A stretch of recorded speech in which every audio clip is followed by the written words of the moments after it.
요한일서 1장 5절에서 10절 다 같이 한번 읽어보도록 하겠습니다. 다 같이 5절부터 시작. 우리가 저에게서 듣고 너에게 전하는 소식이 이것이니 곧 하나님은 빛이시라. 그에게는 어둠이 조금도 없으시니라. 만일 우리가 하나님과 사귐이 있다 하고 어둠 가운데 행하면 거짓말을 하고 진리를 행치 아니함이거니와 저가 빛 가운데 계신 것 같이 우리도 빛 가운데 행하면 우리가 서로 사귐이 있고 그 아들 예수의 피가 우리를 모든 죄에서 깨끗게 하실 것이요 만일 우리가 죄 없다 하면 스스로 속이고 또 진리가 우리 속에 있지 아니할 것이요 만일 우리가 우리 죄를 자백하면 저는 미쁘시고 의로우사 우리 죄를 사하시며 모든 불의에서 우리를 깨끗게 하실 것이요 만일 우리가 범죄하지 아니하였다 하면 하나님을 거짓말하는 자로 만드는 것이니 또한 그의 말씀이 우리 속에 있지 아니하니라. 아멘. 오늘 이 요한일서에서 말하는 것을 보면 사귐에 대해서 얘기하고 있죠. 그죠? 사귐. 네. 이 사귐이라고 하는 것은 다른 말로 얘기하면 코이노니아 이런 말도 쓰고요. 이 사귐이라고 하는 것은 하나님은 빛이라 그랬잖아요. 하나님은 빛이시다. 빛이신 하나님과 우리가 어떻게 사귐이 일어날 것인가에 대해서 이 사귐이라는 거에 대해서 한번 보도록 하겠습니다. 하나님은 빛이시니 그에게는 조금도 어둠이 없으시니라. 여러분 이 사귐이라고 하는 것은 사람을 사귈 때 사람을 사귄다. 여러분 직장 동료를 보고 사귄다는 얘기를 안 하죠. 그죠? 직장 동료는 동료일 뿐입니다. 그죠? 그러니까 그게 무슨 얘기냐면 기능적인 관계란 말이에요. 기능적인 관계. 업무적으로 일 처리하는 관계가 이런 관계고 사귐이라고 한다는 것은 자, 우리는 친구를 사귄다라고 얘기합니다. 친구한테는 마음을 틀어놓잖아요. 마음을 틀어놓는다. 마음을 틀어놓고 또 그 친구의 의견도 듣고 이런 게 사귐이죠. 그죠? 사귐. 예. 이 사귐에 대해서 보자는 얘기인데 이 사귐이라고 하나님과 우리와의 사귐 하나님과 우리와의 사귐이라고 하는 것은 여러분 친구에게 마음을 틀어놓는다는 것은 우리가 누구를 친구라 그럽니까? 물론 예수를 친구라고 하는데 우리 세상 살면서 친구들한테는 서로가 서로를 알죠. 네. 서로가 서로를 아는 관계가 친구죠. 그죠? 친구. 직장 동료는 나에 대해서 잘 모릅니다. 그냥 겉으로 보이는 거. 그리고 기능적인 관계밖에 안 갖고 있지만 정말 나를 아는 친구, 나와 사귀는 친구는 나를 잘 알고 있잖아. 그죠? 그것처럼 하나님과 우리와의 사귐은 여기 사귐에 대해서 얘기하고 있거든요. 예. 하나님과 우리와의 사귐은요. 그는 빛이신데 그분과 우리와의 사귐은 어떤 사귐이냐?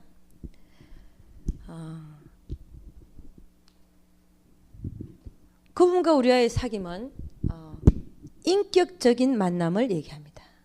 인격적인 만남.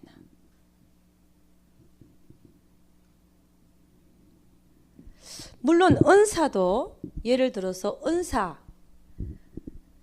환상이 한번 쫙 펼쳐지고 하나님 말씀이 한번 들리고 예를 들어서 꿈에서 한번 보고 이런 것들을 우리가 물론 하나님께서 보여주시지만 이거를 인격적인 만남이라고 말하지 않습니다. 이걸 사귐이라고 말하지 않습니다.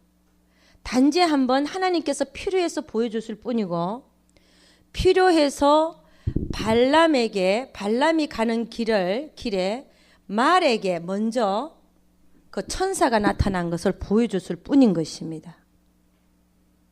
그랬다고 해서 그것을 우리는 하나님과 말하고 사귐이 있었다. 그렇게 표현하지 않는다는 것이죠. 그리고 엘리사의 수종드는 사람, 아마 게하시였던 것 같은데 게하시의 눈을 열어서 많은 천군천사들이 불병거가 있는 것을 눈을 열어서 보여줬어요. 근데 그런 한번 눈을 하나님의 피로 의해서 눈이 열려서 한번 보는 그런 것을 인격적인 만남이라는 얘기를 하지 않는다는 것입니다. 그러면 이 인격적인 만남을 한 사람은 우리 성경에서 한번 찾아보면 성경에서 에녹은 하나님과 몇 년 동안 동행했습니까? 300년간 동행하다가 하나님이 그를 데려가셨다 되죠. 동행이라고 하는 것은 아시죠, 그죠? 에녹이 하나님과 동행하다 이렇게 표현되고 있죠, 그죠? 하나님이 동행해 주셨지만 주를 보니까 에녹이 하나님과 300년간 동행하더니, 그러니까 하나님과 동행하고자 하는 자는 내가 먼저 하나님과 동행하는 자가 돼야 하나님이 동행해 주시더라는 것입니다. 내가 죄를 짓고 있고 내가 딴짓을 하고 있는데 하나님이 동행해 주지 않더라는 것입니다. 그러니까 얼마나 에녹은 하나님을 경외하는 자였는가를 알 수가 있죠. 에녹 자체가 하나님과 동행했으니까. 그래서 이런 만남은 우리 인격적인 만남이라고 얘기를 합니다. 이 인격적인 만남이 얼마나 중요한지요. 그 다음에 인격적인 만남을 한 자가 누구냐면 성경에 보니까 모세도 떨기나무 가운데 하나님이 나타나셔서 그때부터 그와 대면해서 얘기하시고 인격적인 만남을 가졌습니다. 또 이 인격적인 만남을 한 사람들을 보니까 누가 있냐면은 노아를 또 하나님이 찾아가셨죠, 그죠? 찾아가셔서 40주야간 홍수가 있어서 이 세상에 있는 기식하는 모든 것들이 죽을 것을, 홍수가 내릴 것을 말씀하시고 방주를 지을 것을 말씀하셨어요. 그러니까 이런 만남은 우리는 인격적인 만남이라고 얘기를 합니다. 그러면 이 사귐에 있어서 사귐이라고 하는 것은요. 첫째 충족되어져야 될 조건이 뭐냐면 하나님이 나에게 나타나 주어야 사귐이 시작된다는 것입니다. 하나님이 나에게 먼저 나타나 주어야 사귐이 시작이 되더라는 것입니다. 근데 하나님이 누구에게 나타나지느냐? 누구에게 나타나지냐면 그거는 하나님의 주권이죠. 하나님의 주권입니다.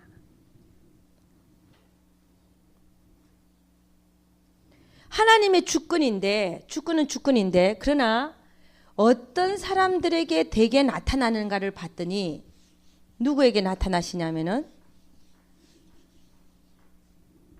하나님은 빛이시기 때문에 사귐이 있으려면은 빛 가운데로 행하는 자들에게 나타나더라는 거예요. 빛 가운데 행하는 자들에게.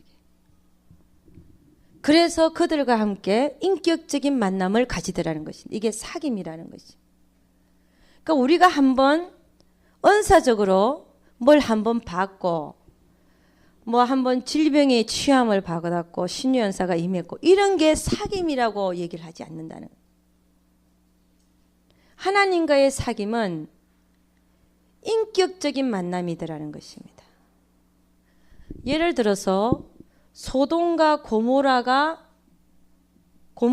불에 타기 전에 아브라함이 하나님 앞에 앉았어요. 앉아서 부르짖고 기도합니다.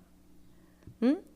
왜 의인을 같이 멸하시려고 하나이까? 같이 멸하시려고 하나이까? 롯을 생각해서 막 기도를 하잖아요. 부르짖고 기도할 때 하나님 뭐라고 하냐면 50인의 의인이 있으면 난 망하지. 그 도시를 안 망하게 하겠다. 그러면 또 이제 아브라함이 딜을 하잖아. 딜을 하나님하고. 근데 결국은 언제까지 10인이 있으면 그 성에 10인이 있으면 내가 그를 멸하지 않겠다.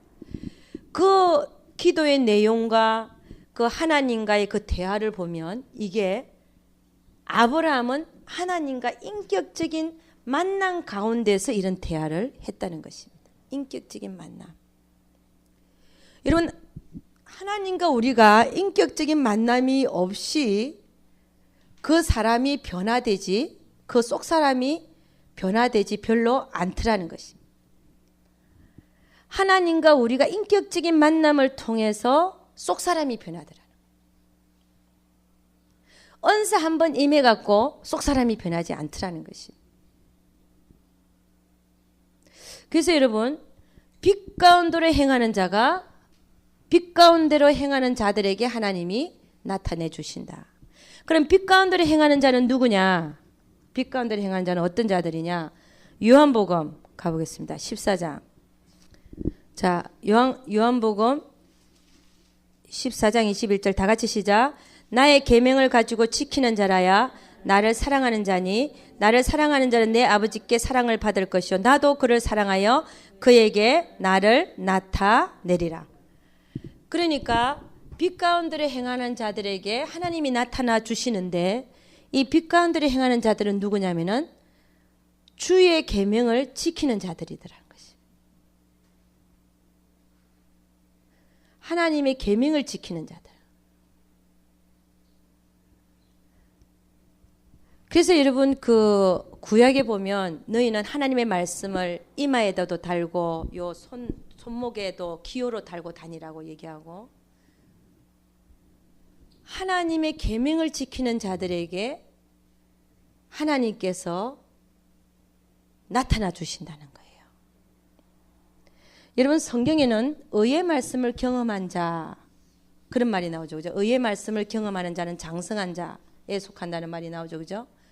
주의 계명을 지키는 자들은 의의 말씀을 경험하는 자들이에요. 이런 자들에게 하나님께서 나타나 주시 주님께서 나타나 주시는데 우리가 성경 말씀을 하나라도 실천하려고 복종하려고 쳐서 복종하고 아무리 어려움이 와도 복종하고 이런 일을 해보면 그 말씀 안에서 하나님을 여러분이 경험합니다. 그러니까 보통 설교 속에서 만나지는 하나님, 찬양 속에서 만나지는 하나님, 그냥 내가 기도 속에서 만나지는 하나님하고 완전히 틀려요. 의의 말씀을 경험하는 데서 나타난 하나님이 너무 깊어요. 그게 뭡니까? 여기서 뭐예요? 하나님이 너에게 나타내리라고 하는 것이. 나를 사랑한 자는 내 계명을 지키리니 그랬죠? 그 다음에 내 계명을 가지고 지키는 자라야 나를 사랑하는 자니 나를 사랑하는 자는 내 아버지께 사랑을 받을 것이요 나도 그를 사랑하여 그에게 나를 나타내리라. 그러니까 계명을 지켜봐야 정말 끝까지 지켜봐야 돼. 이걸 지켜봐야 내 힘으로 안 되는 거 알고 주님으로 또 지켜봐야 돼.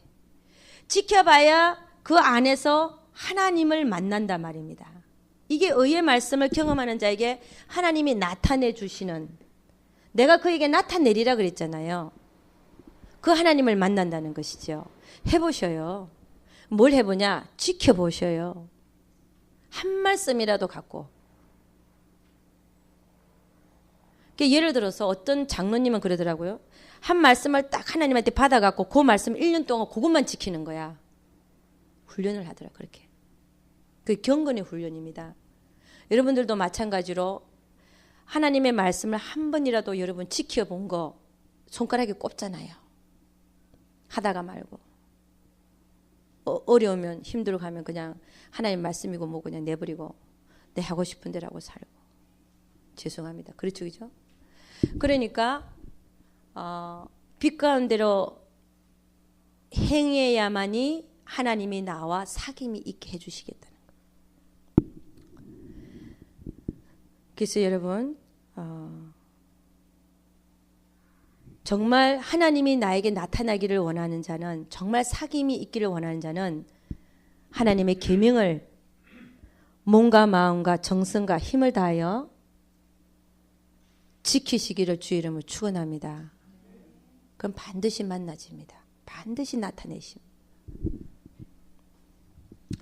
그 다음에는요, 두 번째, 이 사귐이라고 하는 것은 한쪽에서는 이제 나타나 주셔야 되고, 한쪽에서는 그것을 느낄 수 있어야 돼요.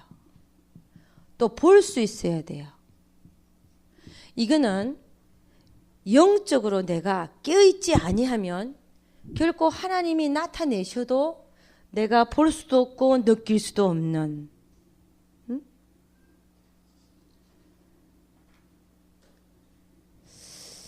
자, 여러분, 영에 민감한 사람들이 있어요. 민감하다. 제가 지금 하는 얘기를 여러분이 동조해도 되고 동의 안 하셔도 되고, 전에는 제가 옛날에 제가 은혜 받았던 교회예요. 그곳을 다시 한번 방문을 했어요. 했는데 막 손을 들고 찬양을 해. 근데 왜 나에게는 그렇게 그 소리가 시끄럽게만 들려? 제가 무슨 얘기하는지를 잘 들려요. 그쪽은 자기들은 막 찬양한다고 하는데 아마 하나님 도망가는 것 같아. 나한테는 아마 저 소리 좀 없어졌으면 좋겠어요. 찬양하는 소리. 자기들은 찬양한다고 하는데 나는 그 소리가 더 방해되는 거야. 하나님을 느끼는 데 있어서. 무슨 소리인지 알죠? 막 너무 시끄러운 소리로밖에 안 들리는데 그것도 사람들은 좋다고 막 찬양하는 거예요. 이게 뭡니까? 옛날에 저도 그랬어요. 근데 거기에 혼이에요. 혼으로 찬양하는 거야. 혼으로, 감정으로 막 앞에서 막 이러고 막 감정을 하는데 나는 거기서 느끼는 게 하나도 하나님이 없는 거예요. 그래서 내가 왜 이러지? 내가 이상한가? 내가 시끄러워 죽겠는 거야. 아유, 이게 차라리 길을 막았으면 좋겠어. 차라리 나 혼자 있었으면 더 좋겠어. 근데 내가 이상한가 그랬는데 그게 아니라, 여러분, 영에 민감해지면 하나님은 영이시기 때문에, 하나님은 영이잖아요. 하나님이 영이신 걸 아는 사람은 어떤 때는 조용한 가운데서 하나님이 영이 느껴져요. 그것도 금방 느껴져. 막 시끄럽게 노래 부르고 이러면 그냥 도망가 버리는 것 같아. 그래서 여러분, 이게 내가 지금 하고 있는 것이 혼을 작동시키는 영인지 이게 구분이 가면 참 그분은 영이 잘 발달된 사람이 참 잘 깨어있는 사람. 그러나 어릴 때는 이게 영인지 혼인지 뭔지 구분이 안 가요. 그러니까 어릴 때는 그런 찬양과 박수치면서 찬송을 통해서 막 하나님한테 그 방법밖에 없어. 왜? 가는 그 영이 민감하지 않게. 하나님이 영이신데 내 영을 깨어서 그 영과 마주치는 그 길을 모르기 때문에, 모르는 사람은 찬양을 통해서 그렇게 가야 되는 거예요. 내 혼을 거쳐서 가야 되는 거야. 그러나 영이 평상시에도 민감해져 있고 하나님한테 열려 있는 사람들은 그게 시끄러운 거예요. 자, 제가 예를 하나 들어보겠습니다. 방언기도를 막 3시간을 해. 막 하는데 어느 순간 들어가면 방언하는 자체가 하나님과 나와의 교통을 막아요. 방언 안 하는 게 더 나아. 안 하고 가만히 있으면 하나님과 교통이 되는데 방언하는 게 그게 더 방해가 되는 거야. 처음에는 하나님 때 들어가는데 방언이 도움이 됐는데 하나님 딱 만나지고 나니까 방언하는 자체가 잡소리로 들리는 거예요. 노이죠. 자, 안 하는 게 차라리 나아. 가만히 하나님 교통하는 게 낫다고요. 제가 지금 그 얘기를 하잖아요. 똑같은 맥락이에요. 평상시에 영이 하나님과 교통이 잘 되는 사람들은 그냥 그 소리가 시끄러운 소리로 들리는 거야. 근데 제가 왜 얘기를 하냐? 여러분이 하루속히 하루빨리 혼이 뭔지, 영이 뭔지, 혼을 거쳐서만 영으로 들어가는 사람이 있고, 그냥 혼을 안 거쳐 가만히 앉아있어도 하나님을 만나는 사람이 있어요. 그러니까 여러분이 영이 민감해져야 돼. 그러니까 여러분 영이 민감해지려면 여러분이 기도를 많이 쌓지 않고는 영이 민감해질 수가 없어요. 자, 처음에는 어릴 때는 혼을 통해서만 영으로 간다 했잖아요. 이걸 통해서만 영으로 가는 거야. 근데 이게 늘 하나님 앞에 감사함으로 열려 있고 하나님의 주권 앞에 열려 있고 하나님 뜻을 보려고 애를 쓰고 하나님과 교통하려고 애를 쓰는 사람은요, 평상시 정식 기도를 하고, 그런 사람은 혼을 꼭 통해야만 되는 게 아니라, 그래서 깊이가 영혼 몸, 그러니까 몸, 혼, 영이잖아요. 우리가 지성소에 들어갈 때도 성막들이 있고 성소가 있고 지성소가 있잖아요. 그렇게 들어가야 된다 생각하는데, 근데 항상 하나님에게 열려 있는 사람은 늘 지성소야. 늘 금방 성소에 뜰이 아니라 성소에 있다가 금방 지성소로 들어갈 수 있고, 하여간 금방금방 하나님이 느껴지는 거예요. 그런데 평상시 기도 5분도 안 하고 10분도 안 하고 이런 사람들은요, 제가 지금 하는 얘기를 무슨 얘기인지를 몰라. 알 수가 없어요. 왜?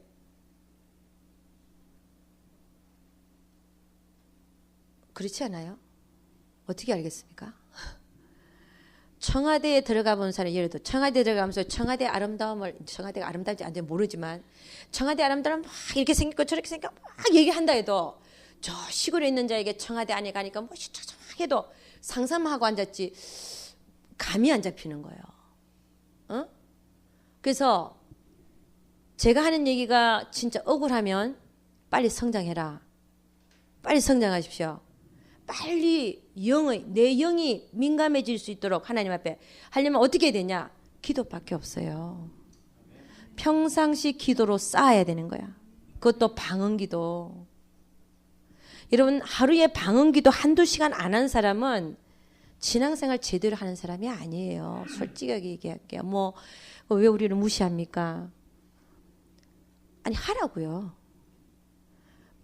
방언기도를 하루에 1시간 이상씩 2시간씩 하셔요. 그래야 하나님과의 교통이 뭔지를 알고 조금이라도 열려지지. 그래서 여러분, 영에 민감한 자가 돼야 주님이 나타나도 금방금방 느끼고 볼 수 있는 거예요. 그렇지 않습니까? 한쪽에서는 나타나는데 한쪽에 느끼지 못하고 볼 수 없다면 이게 우리의 문제거든요. 내 영에 얼마나 내가 민감해져 있는가 하는 문제거든요. 그러니까 나를 훈련시켜야 돼. 이것도 영에 민감해지는 것도 훈련시키는 거야. 대가 없이 얻어지는 게 아무것도 없어요. 특히 영적인 것들은요, 여러분이 대가 없이 얻는다 절대 얻어지지 않습니다. 다른 건 돈으로 가서 살 수 있어요. 돈으로 해결할 수 있어요.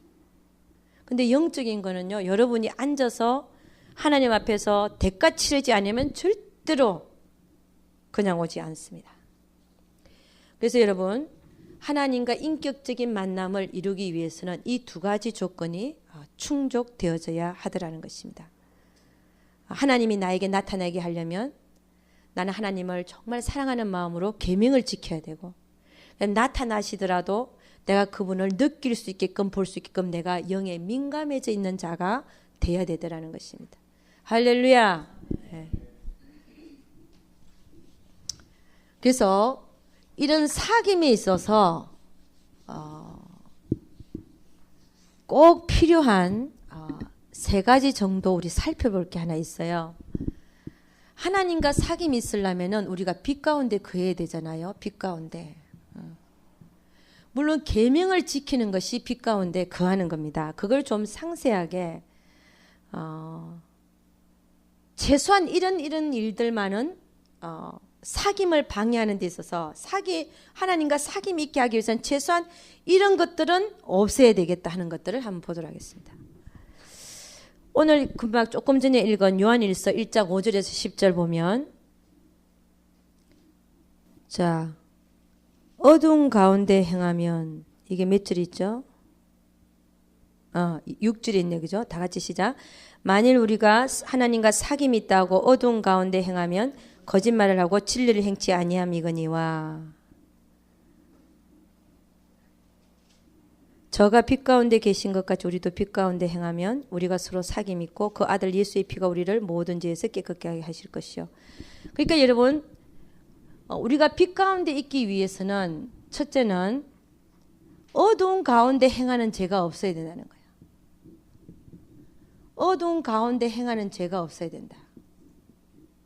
이런 죄가 있으면 하나님과의 사귐이 일어날 수가 없다는 것이죠.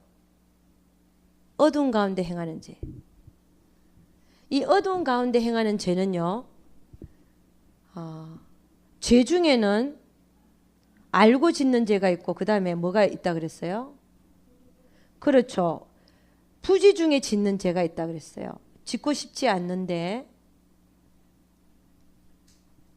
내가 연약해서 안 짓고 싶었는데 짓는 죄가 있어요. 알고 짓는 죄가 바로 어두운 가운데 행하는 죄예요. 알고 짓는 죄는 내가 알면서 즐기는 죄예요. 이게 죄인 줄 알면서. 부지 중에 짓는 죄는 내가 짓고 싶지 않는데 짓는 죄죠. 그래서 알고 짓는 죄, 요 죄가 어두운 가운데 행하는 죄가 된다는 것입니다. 여러분, 이 두 죄 다 하나님께서 우리가 회개하면 용서해 주시는데, 알고 짓는 죄는 돌이켜야 용서해 주시고요. 회개하면서 돌이켜야지. 회개는 했는데 가서 똑같이 또 동일한 죄를 지으면 안 된다는 거죠. 완전히 돌이켜야 되고, 부지 중에 짓는 죄는 자백만 하면 용서해 줘요. 그러니까 여러분, 우리가 하나님과 사귐이 있다고 하면서 내가 하나님의 음성을 듣는다라고 하면서 내가 알고 짓는 죄가 있다면 그건 거짓말하는 자라는 것이죠. 하나님은 그런 자와 결코 사귐을 갖지 않습니다. 그럼에도 불구하고 본인은 하나님과 교통한다 하는 것은 거짓말하는 자라는 거예요. 그러면 알고 짓는 죄가 뭐가 있을까요? 네, 도둑질. 그 다음에 거짓말하는 죄. 이게 거짓말이요. 알고서 만들어내고 지어내고, 그죠? 도둑질이 여기 들어가고 거짓말이 여기 들어가고 또 간음죄가 여기 들어가죠. 이게 알고 짓는 죄, 어두운 가운데 행하는 죄. 이런 죄가 있을 때는 하나님은 결코 그들과 사귐을 가질 수가 없다는 것입니다.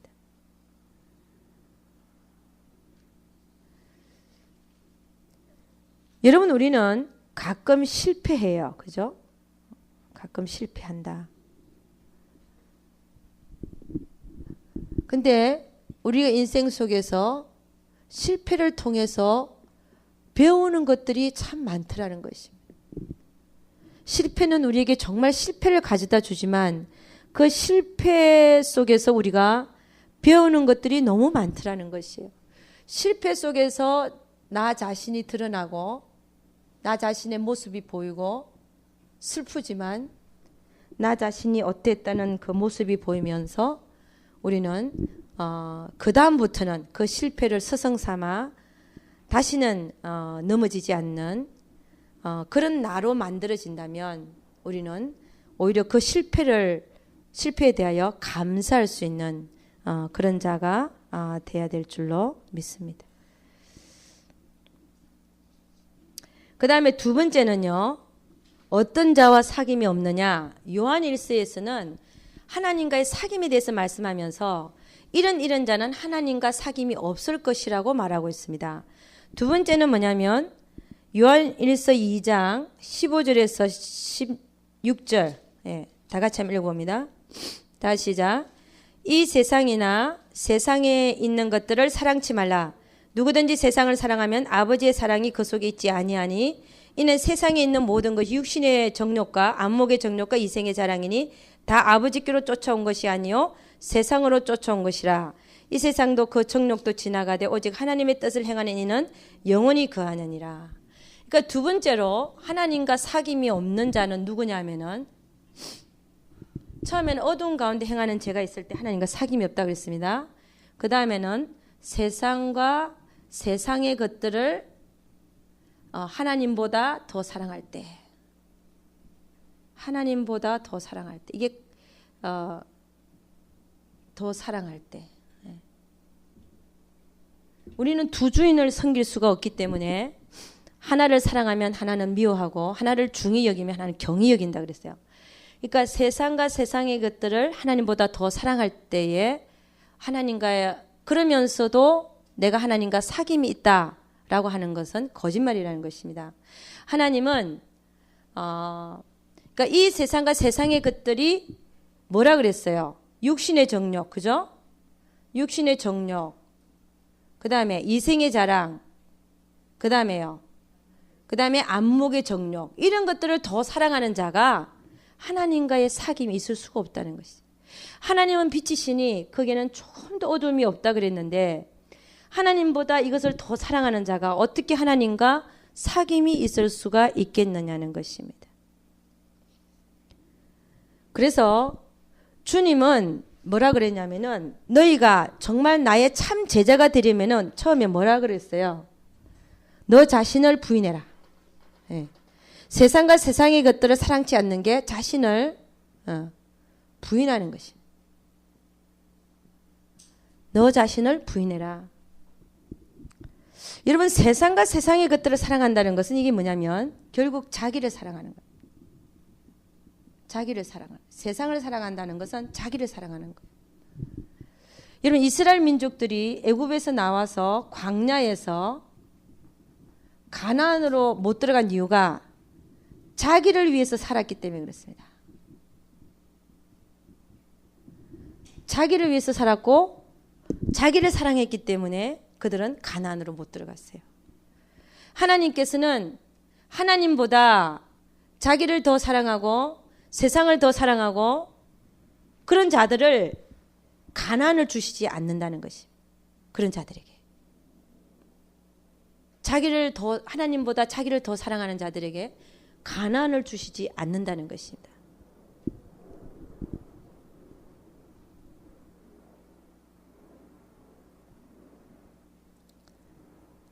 그래서 하나님과 여러분이 사귐이 있으려면은, 우리와의 사귐이 있으려면은 세상의 것들을 뭐로 여겨라? 야, 나보다 심하네.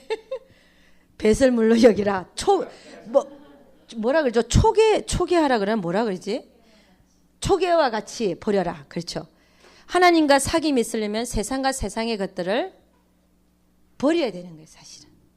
그래야 하나님이 만나져요. 그렇지 않습니까? 내가 세상과 세상의 것들을 사랑하는데 어떻게 하나님이 만나지겠습니까?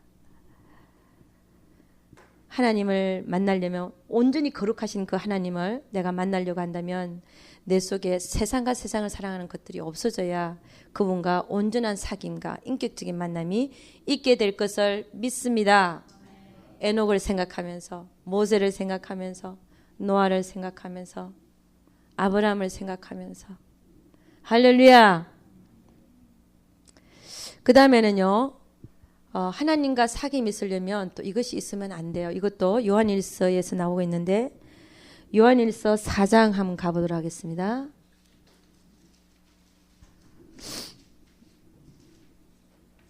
네, 요한일서 4장에 가보면 20절 보도록 하겠습니다. 다 같이 시작. 누구든지 하나님을 사랑하노라고 그 형제를 미워하면 이는 거짓말하는 자니 보는 바 그 형제를 사랑치 아니하는 자가 보지 못하는 바 하나님을 사랑할 수가 없느니라. 여러분, 이 말씀이 참, 이 말씀을 잘 묵상하시길 바랍니다. 저도 마찬가지고 여러분도 마찬가지고, 보이는 형제를 사랑치 아니하는 자가 보이는 바 그 형제를 사랑하지 않는 자가 보지 못하는 바 하나님을 사랑할 수가 없느니라. 여러분, 혹이라도 우리가 이 구절을 읽으면서, 그러니까 하나님과 사귐이 없는 이유가 뭐라 그랬어요? 형제를 사랑하지 않기 때문에. 세 번째 이유는 하나님과 나와의 사귐이 없는 이유가 보는 바 형제를 사랑치 않기 때문에 하나님과 나와의 인격적인 만남이 없을 수 있다는 것이에요. 그럼 이 말씀 앞에 우리는 다시 한번 우리를 점검해야 되는데, 어떻게 점검해야 되냐? 혹이나 나 때문에 하나님으로부터 떨어져 나간 지체가 있는가? 나 때문에. 여러분 이거 참 심각한 얘기죠, 그죠? 우리는 우리 스스로가 우리를 돌아보면서 혹이라도 나 하나 때문에, 나 하나의 말 잘못한 것 때문에, 행동한 잘못한 것 때문에, 이런 것들 때문에 나 때문에 하나님으로부터 누군가가 떨어져 나가지는 않았나?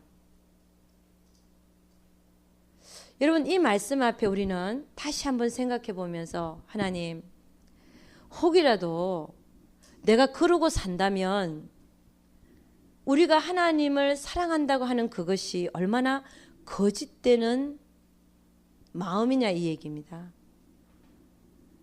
하나님은 우리를 통해서, 우리는 다시 한번 하나님 앞에 우리를 봐야 되는데, 하나님은 우리를 통해서 하나님을 다른 자에게 주기를 원하신다. 할렐루야. 하나님은 우리를 통해서 하나님을 다른 자에게 나타내시기를 원하신다. 할렐루야. 그거를 우리가 정말 마음에 담고, 정말 하나님께서 우리에게 물질을 주시는 이유, 또 영혼들을 맡기시는 이유, 이런 모든 것들을 생각하면서 과연 내가 하나님 보시기에 합당한 자인가? 내가 정말 하나님 앞에 나가서 내가 주여 당신을 사랑합니다 하는 말을 하기에 합당한 자인가? 내가 정말 주를 사랑하는 자인가를 봐야 될 줄로 믿습니다. 많은 사람들은 교회에서요, 하나님 사랑합니다 너무 고백 많이 하잖아요. 근데 과연 그 사랑합니다는 그 고백이 오늘 이 말씀하고 연관 지어져서, 이 말씀하고 연관을 지어서서 내가 정말 하나님께 드리는 그 고백이 얼마만큼 진짜냐라는 것이죠. 옛날에 제가 처음 은혜 받았을 때 너무 좋은 거예요. 그래서 하나님 앞에 가서 갈 때마다 주여 하나님, 저는 하나님을 너무 사랑합니다. 목숨같이 바치겠습니다. 너무 좋은 거예요. 그냥 와 하나님 너무 사랑합니다. 근데 갑자기 들려오는 음성이, 야 네가 내 계명을 지켰냐? 그러는데 그 다음부터는 입에서 막 말하고는 싶은데 말을 못 하겠는 거예요. 입을 딱 막아버리시네. 근데 마음에서는 막 사랑한다고 고백을 하고 싶은 거야. 근데도 그 말을 그 후부터는 함부로 못 하겠는 거지. 주여. 그래갖고요, 제가 그 말씀 듣고 나서는 하나님 사랑합니다는 고백을 많이 못했어요. 그거보다 내가 하나님의 계명을 지키고 사는가를 봤어요. 사람을 부끄럽게 만드시더라.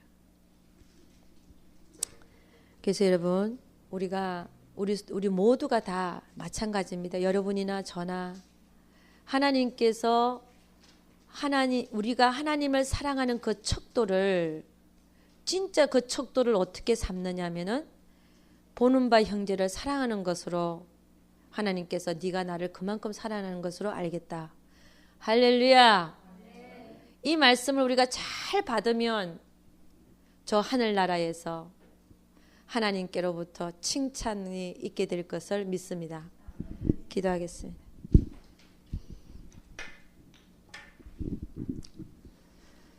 하나님 아버지, 참으로 감사와 찬양을 드립니다. 주님, 보는 바 형제를 사랑치 못하는 자가 하나님을 사랑한다고 하는 것은 거짓말하는 자라 했습니다. 우리 하나님, 우리 모두가 다 이 말씀 앞에 다시 한번 우리 모든 우리의 자신을 들여다볼 수 있고 내어놓을 수 있고, 그리하여 나 자신을 드러내어 정말 나는 보는 바 형제를 사랑하는 자인가, 그리고 그것으로 말미암아 내가 정말 하나님을 사랑한다고 고백할 수 있는 자인가, 다시 한번 볼 수 있는 눈들이 열려지기를 주의 이름으로 축원합니다. 우리 하나님, 정말 하나님께서 원하시는 것이 무엇인지 다시 한번 생각하면서 정말 만에 하나 백에 하나 혹이라도 우리로 인하여 하나님으로부터 멀어진 자들이 있다면 주여 용서하시고 그들을 다시 하나님께로 인도하며 또 많은 자들에게 정말 빛을 나타내는 빛이신 예수님을 드리는 하나님을 주는 우리 모두 되게 도와 주시옵소서. 때로는 실수하고 넘어지고 또 넘어지지만 의인은 넘어지지 않는 자가 아니라 7번 넘어져도 8번째부터는 똑바로 서서 가는 자가 의인이라 했습니다. 우리가 7번 넘어졌다 할지라도 8번째는 반드시 서서 빛의 역할을 감당할 수 있는 자들로 만들어 주시옵소서. 우리 하나님께서 끝까지 우리를 붙들어 주시고 하나님의 열심히 우리를 만들어 나가실 줄 믿으며 또 우리와 함께하여 주실 것을 믿사오고 이 모든 말씀 우리 주 예수 그리스도를 받들어 기도드렸사옵나이다. 아멘. 우리 하나님께 영광 돌리도록 하겠습니다.